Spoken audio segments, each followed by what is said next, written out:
I'm Katie Clancy, Chief House Hawker for the Cape House at William Ravis. And I'm Sarah Lapsley Martin of T. Martin Lapsley at Kinlan Grover Real Estate. And this is What's Good Cape Cod, where we show you the Cape through the eyes of a couple of locals. Every episode, we tell you about a person, a place, and a thing we think you should know about. So this episode is our last of 2020, and it's all about us and the show. We want to share with you our journey that started in 2019 and has developed into a super fun, pretty cool thing. It certainly has. A year ago, two colleagues just went out for a drink and cooked up this crazy idea about having a YouTube show. We wanted to share with the world our locals' view of Cape Cod. Our hope was to encourage everyone, whether they live here or are just visitors, to engage with the heart and soul of this place that we call home. So since we started, we've introduced you to over 100 impactful and interesting Cape Cod people, places, and things. We've had so much fun doing it.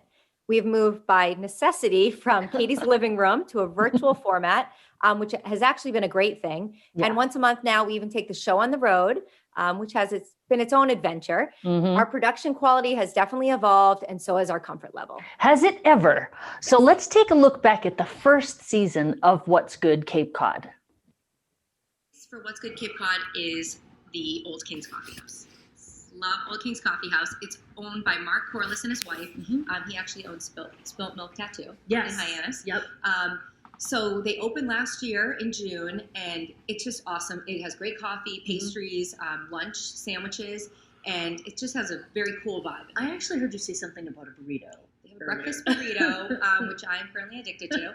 So I did a lot of open houses around the corner, and before I would go into my open house, I'd call in, get a breakfast burrito, like run in, then go put my signs up.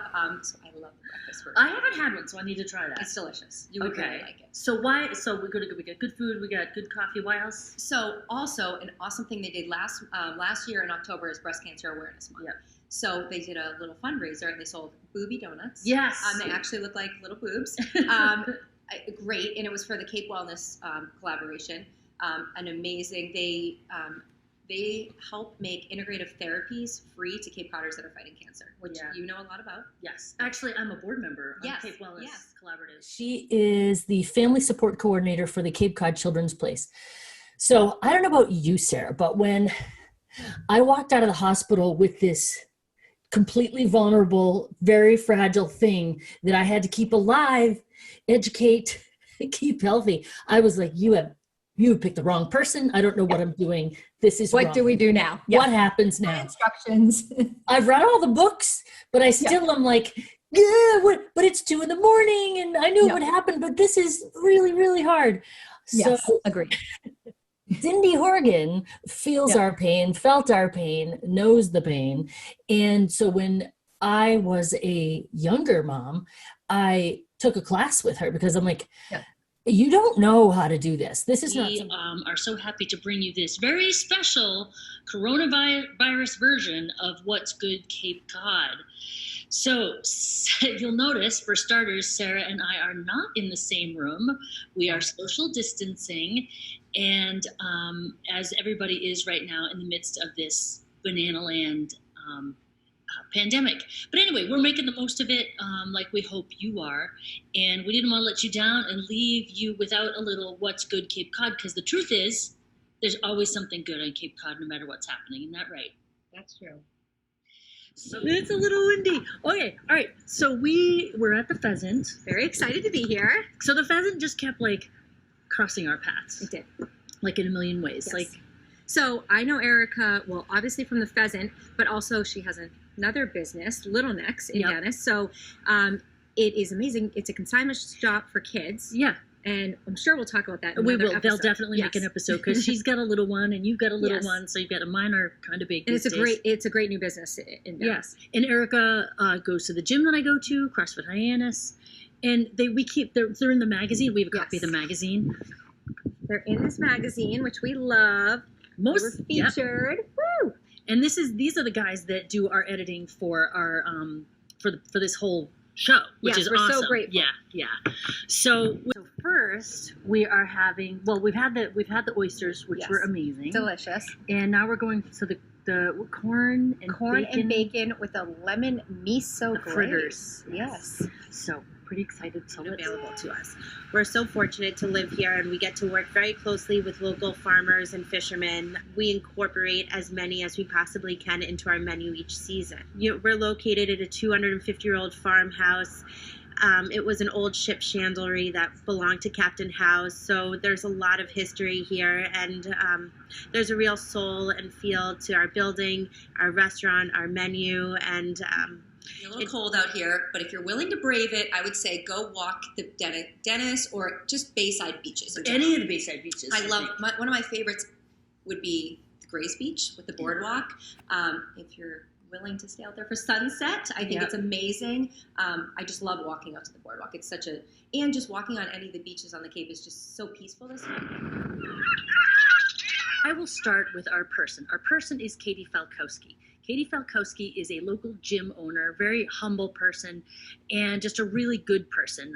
I go to her gym, and I'm always taken by the way she cares for each and every person, no matter what their fitness level is, their age, or anything. It's one that both you and I adore. And you have a really cool story about it. So it's the place is the Pelham House. And I think you should start because you did something very special at the Pelham House. So I love the Pelham House. I got married there, so it definitely holds a special place in my heart. Anyone that knows John McCarthy, or if you follow the Pelham House on Instagram, John McCarthy has his slogan, his saying is "Let's go," and he's someone that really has a passion and loves the Pelham House, which I just love to see someone that's so passionate about their work and their job. And you know what? I'm going to stop you there for a second. This is like advice for everybody. Yeah. If you're going to pay somebody to do something, whether it's give you food, work on your teeth, mow your lawn, you want to find someone who nerds out about it, like John McCarthy nerds out. And that's what he's doing. About Pelham. The place this episode is Truro Vineyards, which, we might not be able to visit right now, but they are doing curbside pickup. So you might have seen in the store, it's a lighthouse shaped blue bottle. So that was their original wine that they did. They now have expanded their line. They have, regular shaped bottles. They actually have a rosé in a can. And they've really just added to their line. They're also doing South Hollow Spirit. So they have a rum and a gin. So that's a local rum and gin that you can purchase. And the really cool thing that they're also doing right now is making hand sanitizer, which of course we all need right now. Yeah, that's a very super cool thing that a lot of like the distilleries, they have the capacity to do that, and they have the alcohol and whatnot. So I'm really happy to see that because I have had a hard time getting hand sanitizer. And it's something. It's something that once everyone is allowed to go back to places. They do networking events there. I've been there for Cape Cod Young Professionals networking events. They also have a music festival, Vinegrass, there, which I'm sure market, which used to be the organic market. It's been woman-owned since 1978. She took over from her mom, Darby Zurich, and they just changed it off, I think, last year. The name, I'm not sure exactly when it happened, honestly. Recently, though, yeah. It's definitely recently. Yeah. So have you been there? I have, to the one in Mashpee Commons. Yes. Yeah, she's got one in Mashpee and one in Dennisport, and we go mostly to the Dennisport one because it's closest to us. Yeah. So our place this week is Candy Corner in Hyannis. I love Candy Corner. Should be our place every week. I agree. So Candy Corner is on Main Street in Hyannis. It's actually been there for 52 years. It's adorable from outside. When you first drive by, it's like a little charming gingerbread house candy store. So it's family run. It's, like I said, it's been there for 52 years. But recently, in 2012, our friend Paulo and his wife Molly bought it. They have two little twins. They're probably about 6 now. I can't imagine if I was 6, my parents owned a candy store. Owning a candy store? I mean, talk about heaven. Dream come true. I have a question. So when I first heard about Kindness Rocks, and we all heard about it, everybody wanted to know who started it, where did it come from, and who is this person? And so anonymity was really big.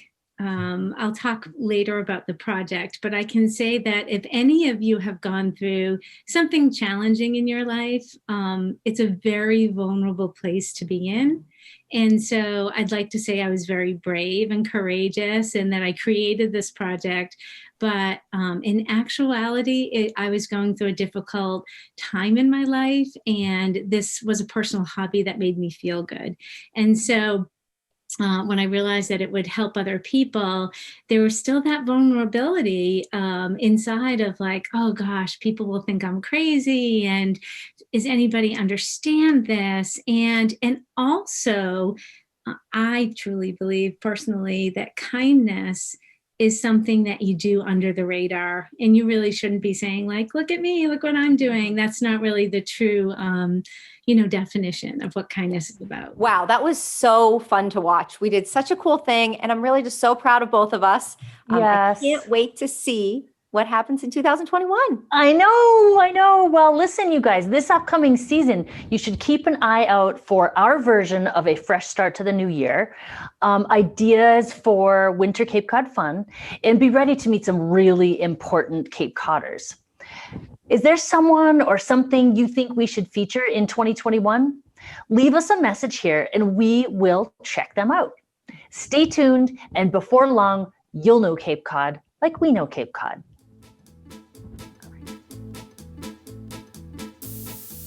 Oh, Lord. So, I had shut it off because we were... Yeah. No worries. All right. Hydrate. We're definitely recording right now. If you keep watching us, then No, there's a before that. Right? sorry, Eric. Script.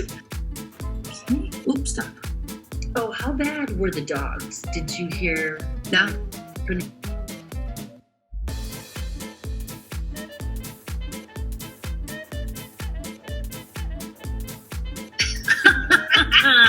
Good job. All right. I was like, Oh no, You keep say- saying, you'll know us. Blah blah blah. Yeah. Now you know what's Good Cape Cod this week. Okay, that's the person, the place, and the thing. Meh. Oh, Mark just came home and made coffee. It smells really good. Okay, now we can cut. okay. All right. Perfect. That was great. That was good. Yep.